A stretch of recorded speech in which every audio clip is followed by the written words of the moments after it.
जो टॉपिक हम आज स्टार्ट करने वाले हैं वह है इलेक्ट्रोमैग्नेटिक इंडक्शन। इलेक्ट्रोमैग्नेटिक इंडक्शन, तो देखिए एक बहुत ही महत्वपूर्ण टॉपिक है यह।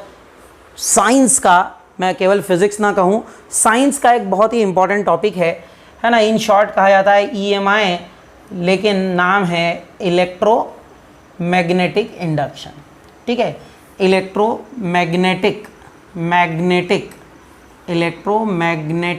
इंडक्शन। याद रखिए कि ये जो इलेक्ट्रोमैग्नेटिक इंडक्शन का फिनोमेनन है ना, this phenomenon of electromagnetic induction, it was actually discovered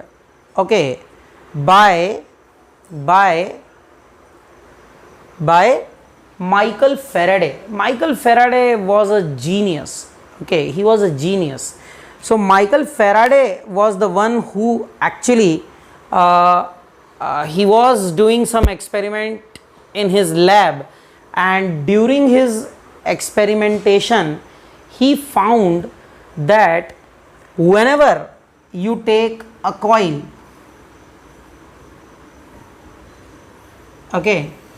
and if you connect this coil with a galvanometer, if you connect a galvanometer by this,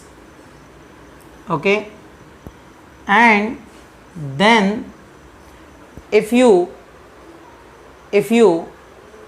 bring a magnet near to it,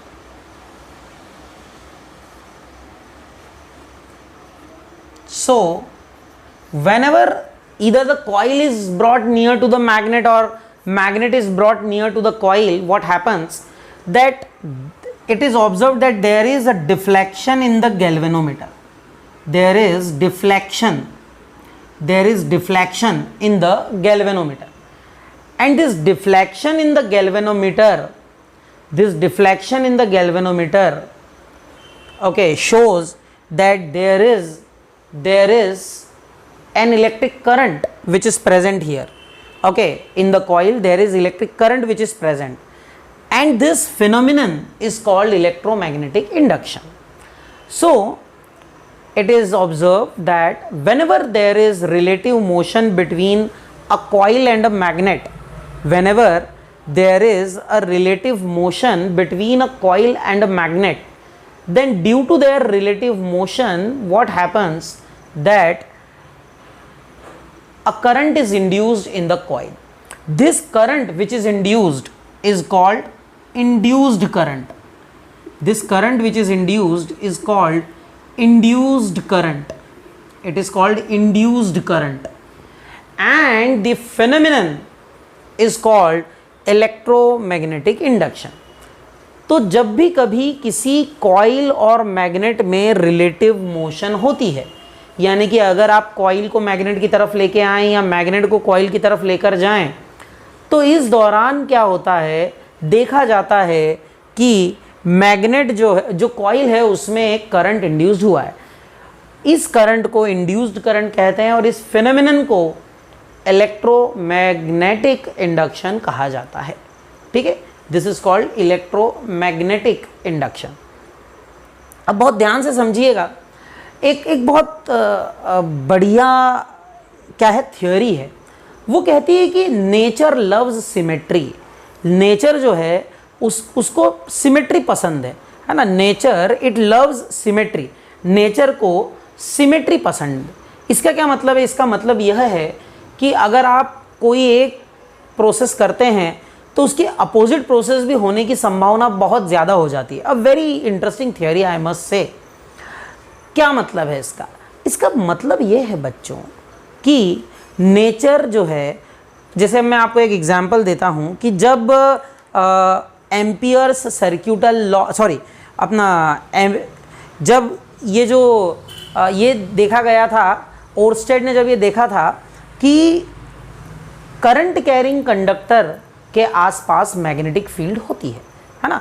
there is a magnetic field around a current carrying conductor.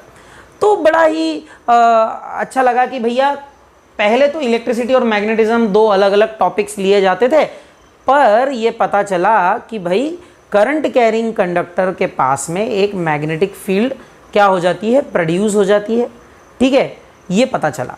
चलिए, तो electricity और magnetism में एक क्या मिल गया, connection मिल गया कि there is some connection, there is some relation between them. Very good. पर लोगों ने यह भी सोचा कि यहां पर हुआ क्या है, यहां हुआ यह है कि एक इलेक्ट्रिक फील्ड ने जब करंट फ्लो किया तो वो किसके कारण होता है, वो इलेक्ट्रिक फील्ड के कारण होता है। एक इलेक्ट्रिक फील्ड ने क्या किया है, एक मैग्नेटिक फील्ड को जनरेट किया है ना। सो इलेक्ट्रिसिटी और electric field is generating magnetic field. This is what was proved in this experiment. अब बात आती है कि अगर ऐसा हो सकता है तो क्या इसका रिवर्स भी हो सकता है।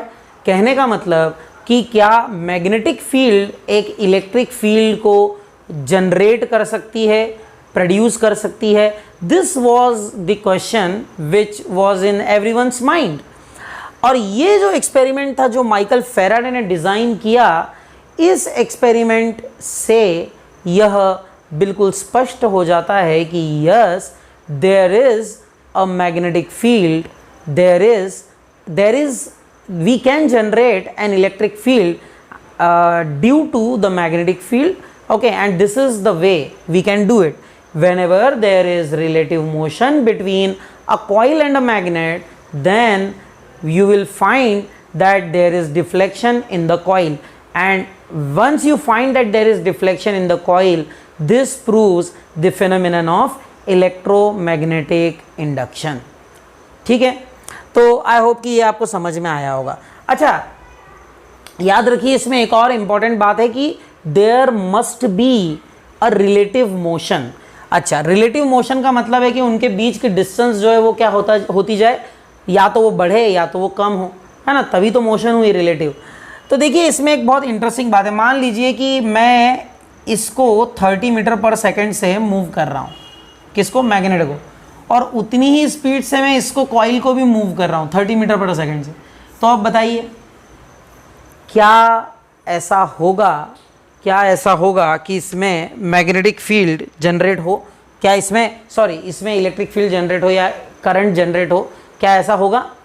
आंसर है नहीं।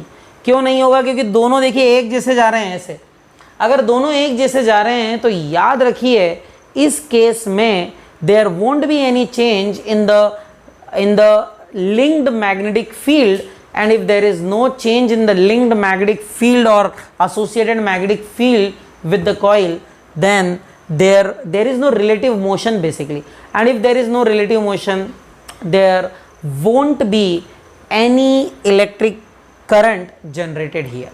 ठीक है, तो ये एक बड़ा इंटरेस्टिंग बात थी। अब जरा समझें कि actually motion of the magnet के कारण क्या होता है। हालांकि मैंने अभी जब बोला तो मैंने ये बात उसमें इंक्लूड कर ली कि क्या होता है, लेकिन फिर भी मैं थोड़ा सा और इसके बारे में डिटेल में बात करना चाहूँगा। तो देखिए मान लीजिए कि हम जो हैं क्या कर रहे हैं, ये एक मैग्नेट है, ठीक है, और इस मैग्नेट को हमने एक कॉइल के पास में लाया। अब ध्यान से समझिए कि ये कॉइल यहाँ पर इस तरह से रखी हुई है, ये कॉइल, और पहले मैं मैग्नेट को कॉइल के पास ला रहा हूँ। तो पहला ये इनिशियल पोजीशन है मैग्नेट की। इस इनिशियल पोजीशन जो है मैग्नेट की, उसके दौरान ज़रा देखें कि मैग्नेट जो है उससे कितनी मैग्नेटिक फील्ड लाइंस पास होती हैं। ठीक है, तो आप देखिएगा कि ये देखिए मैग्नेटिक फील्ड लाइंस। अब मैं ये ऊपर का हटा देता हूँ थोड़ा सा, तो आपको और अच्छे से समझ में आ जाएगा, है ना। तो आप ज़रा ध्यान से समझिएगा, इसको मैं हटा देता हूँ, है ना। देखिए, तो आप देखिए ये इस तरह से मैग्नेटिक फील्ड लाइंस जो हैं वो पास हो रही हैं, ठीक है। अब कुछ जो हैं वो कॉइल से लिंक्ड हैं, कुछ कॉइल से लिंक्ड हैं और कुछ जो हैं वो कॉइल से लिंक्ड नहीं हैं, ठीक है ना। There are some magnetic field lines which are linked with the coil, but there are some which are not linked with the coil, है ना। कुछ तो लिंक्ड हैं और कुछ जो हैं वो लिंक्ड नहीं हैं। सही बात है। तो ये तब हुआ है जब यहाँ पर रखा हुआ इनिशियल पोजीशन। अब हम क्या कर रहे हैं, हम ये कर रहे हैं कि यहाँ पर मैग्नेट को इस तरफ लेकर आ रहे हैं। जब हम मैग्नेट को इस तरफ लेकर आ रहे हैं, मान लीजिए मैं मैग्नेट का ये नॉर्थ पोल, अब ये यहाँ पर आ गया मैग्नेट, इसकी पोजीशन अब यहाँ हो गई, मैं मैग्नेट को आगे खसका ले गया, तो देखिए मैग्नेट अब यहाँ आ गया है बच्चों, है ना, साउथ पोल यहाँ है, और मैग्नेट को मैं आगे ले आया। अब अगर मैं मैग्नेट को इधर आगे लेके आता हूँ तो क्या होगा, देखिए मैग्नेटिक फील्ड लाइंस जो हैं, आप ज़रा देखिए ब्लैक वाली बता रहा हूँ, ये कौन सी वाली है, अब जब मैंने क्या किया, जब मैंने इसको पास में ले आया, और आपको ऑब्वियसली दिखाई दे रहा होगा कि ये जो ब्लैक वाली मैग्नेटिक फील्ड लाइंस जो कि कॉइल से लिंक्ड हैं, अब वो ज़्यादा हैं। पहले जो थी एक दो ही मैग्नेटिक फील्ड लाइंस, रेड वाली जो थी एक दो ही मैग्नेटिक फील्ड लाइंस थी जो कि लिंक्ड थी, लेकिन जैसे ही आप इसको पास में लाए तो number of magnetic field lines linked जो हैं वो क्या हो गई, number of linked magnetic field lines, linked magnetic field lines, magnetic field lines जो हैं, मैग्नेटिक फील्ड लाइंस जो हैं वो क्या हो गई, इंक्रीज हो गई। अच्छा, इंक्रीज बोलो, यहाँ पर जब लेके आए पास में तो इंक्रीज हो गई, अगर दूर लेके जाएंगे तो डिक्रीज हो जाएंगी। समझ रहे हैं आप, मतलब क्या है, बेसिकली परिवर्तन होगा, है ना। There is change in the number of magnetic field lines linked with the coil, and do remember that whenever there is change in the number of magnetic field lines linked with the coil, there will be a current induced। तो induced होने का कारण जो है current का, वह यह है कि वहाँ पर क्या होती है, मैग्नेटिक फील्ड लाइंस होती हैं, और उन मैग्नेटिक फील्ड लाइंस के कारण जो है करंट क्या होता है, जनरेट होता है, और यह रीज़न है इलेक्ट्रोमैग्नेटिक इंडक्शन का। This is the reason behind the electromagnetic induction, ठीक है। सो ये जो है, यह इलेक्ट्रोमैग्नेटिक इंडक्शन का क्या है, कारण है। This is the reason behind electro. The next concept which we have to discuss is magnetic flux, है ना। तो अभी तो अपन ने क्या बोल दिया था कि number of magnetic field lines हैं, है ना, लेकिन हम एक और अच्छा वर्ड इसके लिए यूज करते हैं जो लिंक्ड मैग्नेटिक फील्ड लाइंस है उसके लिए, और उसे कहा जाता है मैग्नेटिक फ्लक्स। तो आइए हम देखते हैं मैग्नेटिक फ्लक्स को। मैग्नेटिक फ्लक्स, अब समझिएगा आप ध्यान से कि मैग्नेटिक फ्लक्स क्या होता है। अच्छा, इलेक्ट्रिक फ्लक्स अगर आपको याद है तो बस इलेक्ट्रिक फील्ड लाइंस की जगह आप मैग्नेटिक फील्ड लाइंस लिख दीजिए, काम आपका कंप्लीट, ठीक है। अब समझिएगा आप ध्यान से, कुछ भी नहीं है। जैसे पहले तो आपको समझना होगा कि कोई भी सरफेस है तो उसका जो एरिया होता है वह कंप्लीटली रिप्रेजेंट होता है एरिया वेक्टर से। क्यों? क्योंकि एरिया वेक्टर जो है वह क्या बताता है, वह not only it defines the magnitude, it also defines the direction, है ना, डायरेक्शन और ओरिएंटेशन ऑफ द प्लेन। जैसे अगर मान लीजिए कि ये एक प्लेन है, ये एक प्लेन है, तो इस प्लेन का एरिया तो चलिए जो भी होगा, मान लीजिए 4 सेंटीमीटर, ये 4 बाय 4 सेंटीमीटर, 16 सेंटीमीटर स्क्वायर इसका एरिया होगा। लेकिन इसकी डायरेक्शन क्या होगी एरिया वेक्टर की, तो एरिया वेक्टर की डायरेक्शन सदैव इस तरह से होती है, परपेंडिकुलर टू दी प्लेन। ये प्लेन है, इसके परपेंडिकुलर क्या होती है, वह डायरेक्शन होती है एरिया वेक्टर की, इस तरह से वो दी जाती है ना। तो एरिया वेक्टर जो है वह केवल मैग्नीट्यूड नहीं है, उसके साथ साथ वह डायरेक्शन भी है। तो जैसे ये है एरिया, अगर तो देखिए एरिया वेक्टर अगर इस तरह से देते परपेंडिकुलर टू द प्लेन, ये प्लेन है, इसका परपेंडिकुलर है ऐसा बाहर की तरफ, ठीक है।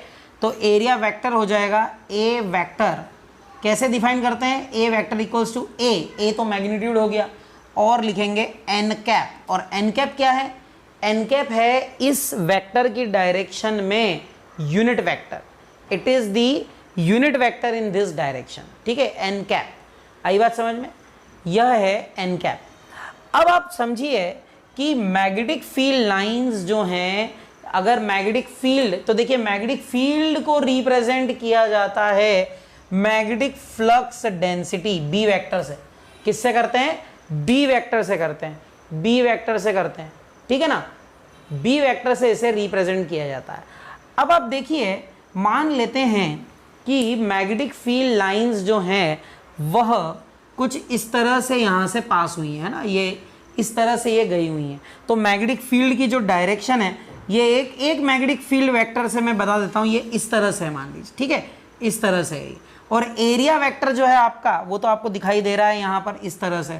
तो आप देख सकते हैं कि इन दोनों के मध्य जो एंगल है वो कितना है, थीटा एंगल है, ठीक है।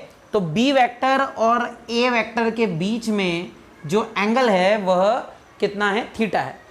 अब आप ध्यान से समझिए कि इन दोनों के बीच में अगर एंगल थीटा है, इफ एंगल इज थीटा, तो आपको फ्लक्स निकालना है। तो फ्लक्स क्या होता है मालूम है, बिल्कुल सिंपल सी डेफिनेशन है, सबसे सिंपल डेफिनेशन है फ्लक्स की। वो ये कहती है कि number of magnetic field lines which are passing perpendicular to the surface, number of magnetic field lines which are passing perpendicular to the surface, they are called flux. वो क्या करते हैं, वो फ्लक्स बनाते हैं। मतलब ऐसी मैग्नेटिक फील्ड लाइंस जो कि किसी सरफेस के परपेंडिकुलर क्या करती हैं, पास करती हैं, है ना। तो कहने का मतलब ये है, अब यहाँ पर तो हमने क्या लिया हुआ, देखिए ये एक एट एन एंगल लिया हुआ है, पर आपको तो चाहिए वो मैग्नेटिक फील्ड लाइंस जो कि क्या हो, परपेंडिकुलर ही हो, है ना। वही मैग्नेटिक फील्ड लाइंस जो कि क्या हो, परपेंडिकुलर हो, वही चाहिए आपको, ठीक है। तो अब भैया आपके पास एक वेक्टर है ए वेक्टर और दूसरा वेक्टर है बी वेक्टर और उनके मध्य एंगल है थीटा, और आपसे बोला है कि वो मैग्नेटिक फील्ड लाइंस ढूंढो जो कि ए वेक्टर की डायरेक्शन में, क्योंकि ए वेक्टर क्या है, ए वेक्टर जो है वह एक्चुअली परपेंडिकुलर डायरेक्शन में है ना। ए वेक्टर जो है वह इस सरफेस के परपेंडिकुलर है। तो अगर ए वेक्टर की डायरेक्शन में आपको मैग्नेटिक फील्ड लाइंस मिल जाएंगी तो वह क्या देंगी, वह सरफेस के परपेंडिकुलर होंगी। यही तो चाहते थे भाई, सरफेस के परपेंडिकुलर जो फील्ड लाइंस जा रही हैं, और एरिया वेक्टर भी तो सरफेस के परपेंडिकुलर है। अर्थात अब आपको क्या करना है, आपको इस मैग्नेटिक फील्ड का, देखिए मैग्नेटिक फील्ड इस तरह से सिचुएटेड है, ऐसी है मैग्नेटिक फील्ड, ठीक है, बी वेक्टर इस तरह से सिचुएटेड है और एरिया वेक्टर आपका इस तरह से सिचुएटेड है, और आपने ये एंगल थीटा दिया हुआ है, और आपने यह पढ़ा है। अब आपको क्या निकालना है, मैग्नेटिक फील्ड बी वेक्टर का वह कंपोनेंट जो ए वेक्टर की डायरेक्शन में लग रहा है ना। अगर ऐसा कभी भी करना है तो आपने पढ़ा हुआ है 11th स्टैंडर्ड में, ऐसे करने के लिए आप निकालते हैं dot product of two vectors. क्या करते हैं, dot product of two vectors. तो dot product of two vectors करने का तरीका है B vector dot A vector, ऐसा करते हैं आप डॉट प्रोडक्ट, और ये किसके इक्वल होता है, ये इक्वल होता है बी ए कॉस थीटा के। किसके इक्वल होता है, बी ए कॉस थीटा। और ये देता क्या है, तो देखिए ये जो बी कॉस थीटा है ना, इसको मैं ऐसा लिख सकता हूँ बी कॉस थीटा इंटू ए। तो बी कॉस थीटा बेसिकली क्या होता है, ये होता है बी कॉस थीटा होता है बी वेक्टर का ए वेक्टर की डायरेक्शन में कंपोनेंट। तो ये बी वेक्टर का ए वेक्टर की डायरेक्शन में कंपोनेंट हो जाएगा बी कॉस थीटा। आई बात समझ में, बी कॉस थीटा, और इंटू करेंगे ए। तो ए जो है वह क्या देगा, ए जो है वह एरिया वेक्टर का मैग्नीट्यूड देगा, और इन दोनों का प्रोडक्ट जो है वह आपको दोनों का डॉट प्रोडक्ट देता है। कहने का मतलब यह है कि अगर आप ये निकालते हैं B vector dot A vector, तो आपको वो मैग्नेटिक फील्ड लाइंस मिलेंगी जो कि इस एरिया से, देखिए ए जो है वह एरिया का मैग्नीट्यूड भी तो रखता है ना, डायरेक्शन तो वेक्टर रखता है, लेकिन ये एरिया का मैग्नीट्यूड भी तो रखता है। तो कहने का मतलब ये है कि इन दोनों क्वांटिटीज़ का जो प्रोडक्ट है वह आपको देगा फ्लक्स, और क्योंकि ये मैग्नेटिक फील्ड लाइन से रिलेटेड है इसलिए हमें मिलेगा मैग्नेटिक फ्लक्स। तो यह जो है यह मैग्नेटिक फ्लक्स है, इसको फाई से क्या किया जाता है बच्चों, डिनोट किया जाता है। We denote this by phi.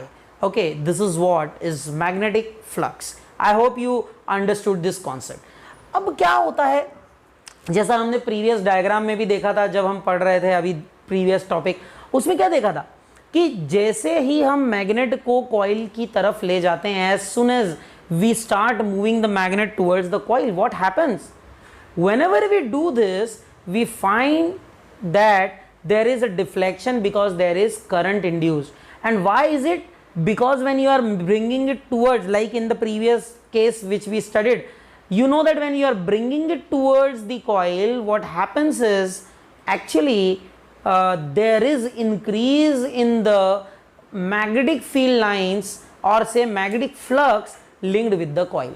जब भी आप मैग्नेट को उसकी तरफ लेके जा रहे हैं तो कॉइल से रिलेटेड, कॉइल से लिंक्ड मैग्नेटिक फ्लक्स क्या हो रहा है? बढ़ रहा है, इंक्रीज हो रहा है। ओके, और अगर मैं उसको दूर लेके जा रहा हूं तो कॉइल से लिंक्ड मैग्नेटिक फ्लक्स क्या हो रहा है? डिक्रीज हो रहा है, इट इज डिक्रीजिंग। ओके, तो कहिए कि कुछ भी हो, या तो बढ़े या घटे, if either it is increasing और decreasing, anything which happens over there, because of that there will be change in the magnetic flux. And according to Faraday suggested that whenever there is change in the magnetic flux linked with the coil, then there will be a current induced in the coil. There will be a current induced in the coil. Okay, तो यह flux की concept है। Magnetic flux equals to B A cos theta, B vector dot A vector, this we know. अब देखिए, अगर theta जो है वह 0 डिग्री है, थीटा 0 डिग्री, इसका मतलब है बी वेक्टर और ए वेक्टर पैरेलल होंगे। अगर बी वेक्टर और ए वेक्टर पैरेलल हो जाते हैं, देखिए ये सरफेस है, ये आपका बी वेक्टर है और ये आपका ए वेक्टर है, इन दोनों के बीच में एंगल हो गया 0 डिग्री। और अगर ये 0 हो गया तो यहाँ रख दीजिए, फ्लक्स जो होगा वह इस केस में मैक्सिमम होगा। बी ए कॉस 0 हो जाता है 1, ये 1 हो गया, मैक्सिमम फ्लक्स जो है वह B इंटू ए हो जाएगा। आगे हम बात करते हैं सेकंड केस, जब थीटा जो है वह 90 डिग्री है। अगर थीटा 90 डिग्री है तो देखिए ये एरिया है, ठीक है, और ये एरिया वेक्टर है, और मान लीजिए मैग्नेटिक फील्ड इस तरह से B वेक्टर। तो मैग्नेटिक फील्ड अगर ये है तो एंगल कितना है बच्चों? एंगल है 90 डिग्री, 90 डिग्री, और इसमें रखेंगे तो cos 90 0 हो जाता है, तो जो फ्लक्स है वह मिनिमम हो जाएगा और मिनिमम फ्लक्स 0 होगा। ठीक है, मिनिमम फ्लक्स वुड बी 0। तो याद रखिए, इस तरह से आपको यह समझना है कि जो फ्लक्स में वेरिएशन है वह थीटा डिपेंडेंट भी है। एंगल अगर चेंज हो रहा है बी वेक्टर और ए वेक्टर के बीच तो उसके कारण भी यह चेंज होता है। आगे थोड़ी सी बात मैं आपको अब यूनिट ऑफ फ्लक्स के बारे में करना चाहूँगा। यूनिट ऑफ मैग्नेटिक फ्लक्स जो है वह क्या होती है? तो देखिए, यूनिट ऑफ मैग्नेटिक फ्लक्स की बात करें तो यूनिट होती है वेबर। क्या होती है? वेबर। ठीक है, और वेबर जो है इसको इस तरह से डिफाइन करते हैं, 1 weber equals to magnetic field क्या है? वह है tesla, 1 tesla into 1 metre square, 1 tesla into 1 metre square. और कॉस थीटा, ये जो है थीटा तो एंगल है बच्चों, थीटा तो एंगल है, और कॉस ऑफ एनी एंगल जो है वो एक वैल्यू होगी, तो वैल्यू जो है उसकी कोई यूनिट नहीं होती, नंबर की कोई यूनिट नहीं होती। तो 1 weber equals to 1 tesla into 1 metre square. इस तरह से आप इसे क्या कर सकते हैं? डिफाइन कर सकते हैं। अच्छा, इसके अतिरिक्त तो कुछ क्वेश्चंस, देखिए आजकल एमसीक्यूज़ का ज़माना है, तो एमसीक्यूज़ के ज़माने में कई बार प्रश्न जो हैं कुछ बदल बदल कर भी आ जाते हैं। थोड़ी सी आइडिया में देता हूँ आपको। अब आप ध्यान से समझिए, अब हम समझने वाले हैं कि कैसे हम मैग्नेटिक फ्लक्स जो है उसका डायमेंशनल फार्मूला निकालते हैं। तो देखिए, फाई इक्वल्स टू होता है बी इंटू ए।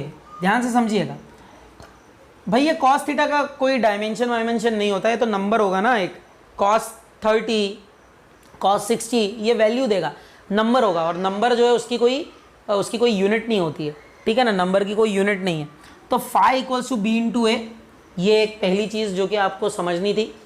और b जो है इसका डायमेंशन और a का डायमेंशन ये आपको अब निकालना। तो देखिए, b जो है इसको अपन कैसे लिख सकते हैं? आपको पता है f होता है QVB, f होता है QVB। तो b क्या हो जाएगा? b हो जाएगा f upon QV, b equals to f upon QV। ठीक है, f अपॉन QV। तो यहाँ रख देते हैं, ये हो जाएगा f अपॉन क्यू वी और इनटू हो जाएगा एरिया। ठीक है, अब आप देखिए ये जो है यहाँ, इसको मैं अलग कर लेता हूँ, है ना। यहाँ पर आप देखिएगा ध्यान से, F it is equals to F जो है फोर्स है, फोर्स को लिख सकते हैं M1 L1 T to the power -2, ये फोर्स हो गया। एरिया जो है वो हो जाएगा L2, एरिया हो जाएगा L2। चार्ज जो है, अच्छा देखिए चार्ज का कैसे लिखते हैं, तो चार्ज के लिए करंट होता है चार्ज अपॉन टाइम, तो चार्ज हो जाएगा करंट इनटू टाइम। तो आप इसको लिखें करंट मतलब A1 से डिनोट कर देते हैं और टाइम T1 हो जाएगा, इनटू वेलोसिटी होती है L1 T to the power -1, L1 T to the power -1। अब इसको आप क्या कर सकते हैं, इसको आप आगे सिंप्लीफाई कर सकते हैं। तो ये आपको दे देगा M1, देखिए M1 है कहीं और नहीं है, L1 यहाँ है, L2 L3 हो जाएगा और एक L1 यहाँ है, तो ये L1 से L1 गया अगर तो L2 बच जाएगा। ठीक है ना, L हो गया, T टू दी पावर -2 है यहाँ और T टू दी पावर 1 है यहाँ, ये 1 और -1 तो कैंसिल हो जाएंगे, तो T टू दी पावर -2 ही रह जाएगा। और एम्पियर ये करंट का वो लिखा हुआ है तो ऊपर जाएगा तो A टू दी पावर -1, तो ये हो जाएगा M1 L2 T to the power -2 A to the power -1। बिल्कुल ठीक, यह जो है यह डायमेंशनल फॉर्मूला है फ्लक्स का। और देखिए क्योंकि MCQs का ज़माना है, कई MCQs प्रश्न बहुत ही डिटेल में पूछे जाते हैं, ऐसे प्रश्न जिनको सॉल्व करना पड़ता है और उसके बाद आते हैं। लास्ट ईयर बच्चों ने सोचा था कि अब तो MCQ हैं, हम जो है छा जाएंगे, लेकिन मैं बता रहा हूँ इतने बढ़िया डिज़ाइंड MCQs थे कि आनंद आ गया बच्चों को, उनको हर एक प्रश्न में बहुत सोचना पड़ा। फिर मैं एक बार रीटरेट करूँगा इसे कि आप ज़रूर NCERT पढ़ें। NCERT is must, doesn't matter whether you are preparing for 12th or you are preparing for any competitive exam. This is the book which is actually prescribed by CBSE, suggested by CBSE. So this is a hidden secret now that NCERT is must, है ना। So I hope that you enjoyed this discussion. We will continue this chapter in future.